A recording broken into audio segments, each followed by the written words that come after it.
This is Y376 International Political Economy, October 30, 2008. Who is Tom Friedman? Well, he's a columnist for the New York Times. Became famous for his coverage of the Arab-Israeli conflict. His book, The Lexus and the Olive Tree, was a bestseller and was the beginning of his consideration of globalization issues. In The World is Flat, Friedman talks about three phases of globalization. From 1492 to 1800, he calls globalization 1.0. From 1800 to 2000, he calls globalization 2.0, and 2000 to the present, globalization 3.0. He sees that second phase as driven by multinational corporations. The third phase driven by empowered individuals from countries outside both the United States and Western Europe. Here's his definition of flatness. The net result of this convergence was the creation of a global, web-enabled playing field that allows for multiple forms of collaboration, the sharing of knowledge and work in real time without regard to geography, distance, or in the near future, even language. No, not everyone has access yet to this platform, this playing field, but it is open today to more people in more places on more days, in more ways than anything like it ever before in the history of the world. This is what I mean when I say the world has been flattened. Here are 10 Flatteners in the book: the end of the Cold War, the beginning of viral marketing, the invention of workflow software and supporting systems, the rise of open source software, the outsourcing of work by multinational corporations to low-wage workers in India and China, the offshoring of certain important operations by multinationals, the rise of complex international supply chains for many products and services, the rise of insourcing and informing. Viral marketing is the distribution of free software and services to create a platform for selling other things. An example would be the Mosaic browser, which later became the Netscape Navigator browser, originally distributed for free and then spread very rapidly, and other ways of recovering the money for creating that software were devised by the Netscape company. Similarly, some recording studios and artists provide free downloads on iTunes in order to sort of prime the market for paid music. Example would be the initially free distribution of an album by the band called Radiohead. And similarly, you see basically Google provides searches for free in exchange for exposing you to advertisements on the right side of the Google search page.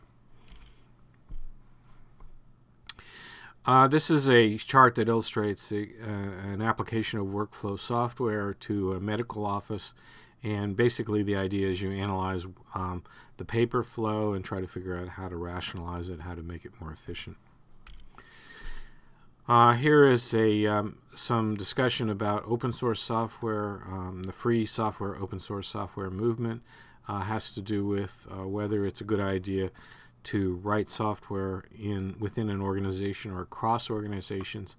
The people who believe in open source say you get much better software if you have collaboration across organizations, and so the whole way of doing that has to be reorganized to make that possible.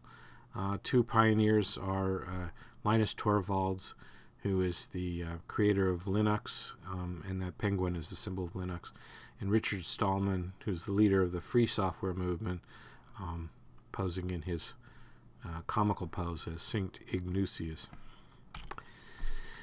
Outsourcing is a subcontracting process such as product design or manufacturing to a third party. It does not have to be outside of the country. So, for example, when Wyeth Pharmaceuticals in the United States transferred its clinical testing operations to Accenture, that would be an example of domestic outsourcing. Offshoring is when you relocate a business process from one country to another. So an example would be the assembly of Apple iPods in China, the establishment of call centers for American Express in India, the contracting out of disk drive manufacturing by Seagate to Singaporean contractors, or the manufacturing of Sony LCD TVs in Korea by Korean contractors, in that case mainly Samsung. So here's a map of India showing the city of Bangalore, which is a major place where business process outsourcing occurs. And there's a picture of the technology park in below an ancient temple in Bangalore. Two major companies, Indian companies in Bangalore, engage in business process outsourcing, Infosys and Wipro. And if you can click through to find out more about those companies if you like. Complex supply chains have to do with how components or subcomponents get sourced to different firms or contractors before the final product can be assembled.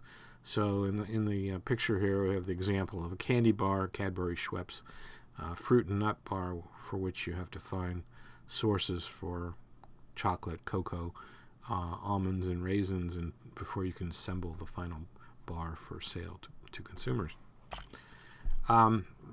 Insourcing is the penetration of firms by other firms that provide services and logistical support inside the firm. A prime example would be Electronic Data Systems, the firm founded by Ross Perot, which basically does computer stuff for companies that don't want to bother with the computer stuff. But basically the EDS employee works inside your firm to make sure that your computing operations run smoothly. In the case of Dell Computers, Dell has basically given all of its logistics functions to UPS. So UPS delivers the Dell computers to you and even fixes them if they don't work. Informing is basically a word that Friedman invented to stand for the creation of search engines and portals like Google and Yahoo, and he claims that this was essential to making the fruits of the internet available to everyone. I think he's right. But anyway, there's pictures of Larry Page and Sergey Brin, the founders of Google, and Jerry Yang, the founder of Yahoo.